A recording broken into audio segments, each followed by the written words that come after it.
for this game? Say that one more time. How much extra juice do you have for this game? I don't really have no extra juice. I mean, I'm from there, but at the same time, it's like I treat South Carolina like I treat any other team. You got to go out there and execute and, be out there for my teammates. So Did you consider them as a college? No, sir, I didn't. Mike, I wanted to ask you about Brian. One of the things you kind of notice when you watch him run on Saturdays is like the patience, the getting in there and almost stopping and waiting for something. Does he do that against you guys in practice, and how hard is that to deal with? Most definitely. I mean, I feel like he really reads his blockers well, and I feel like he's a relentless guy. He's just a downhill runner. And I mean, that's what you love to see in running backs, and I'm just glad he's on my team.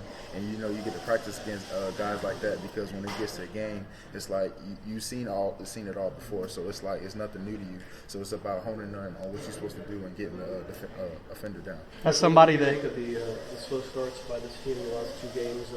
Obviously, you guys were unbeaten, and only Saturday and beat a top 10 Notre Dame team. Does it bother you guys at all that you guys are kind of slow in the first half? No, I mean I feel like we look at every team the same. Like everybody's going to give us our best shot. I feel like they see us as one of the top teams in the country. Everybody's going to give us our shot on any given Saturday.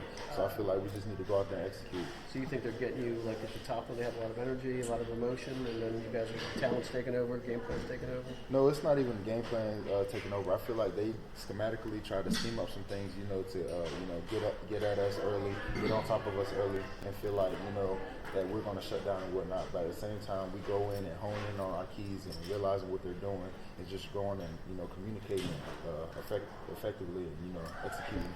I feel like that's what makes us really good. Tell us what it does for the. How much difference do you feel between a Mel Tucker called defense and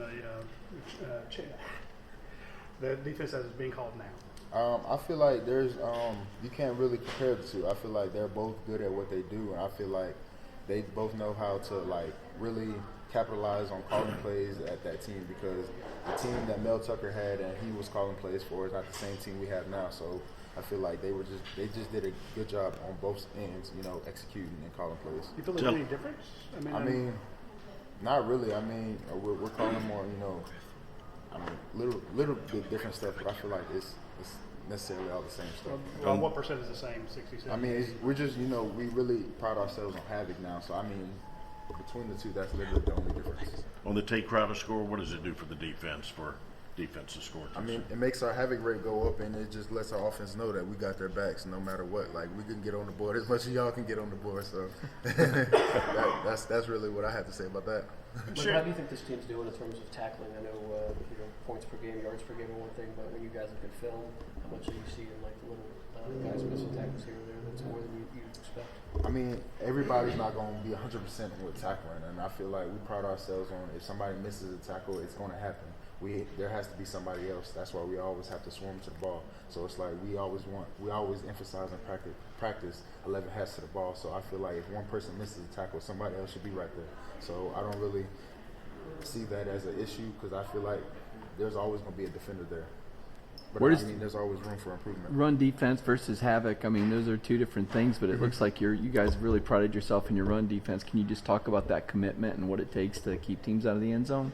Like I said, it starts up front with the defensive line. So I feel like if we hone in and making sure nothing comes between tackle to tackle, I feel like we're going to do a good job of pushing everything to the edge. And I know our outside defenders will do a good job of making sure it doesn't get as far as too many yards. What's Malik Herring done to get himself on the field? I know early on, I don't know if he was in the doghouse, but he didn't play on a road trip. Right. How's he been able to realize his potential this year? I mean, he really has been focusing on improving his craft and his technique, whether it's pass rush moves or this, that, and the third. I feel like he's doing a good job thus far, and I feel like there's always room for improvement. But like I said, like everybody else on the D-line, we just always pride ourselves on improvement and technique.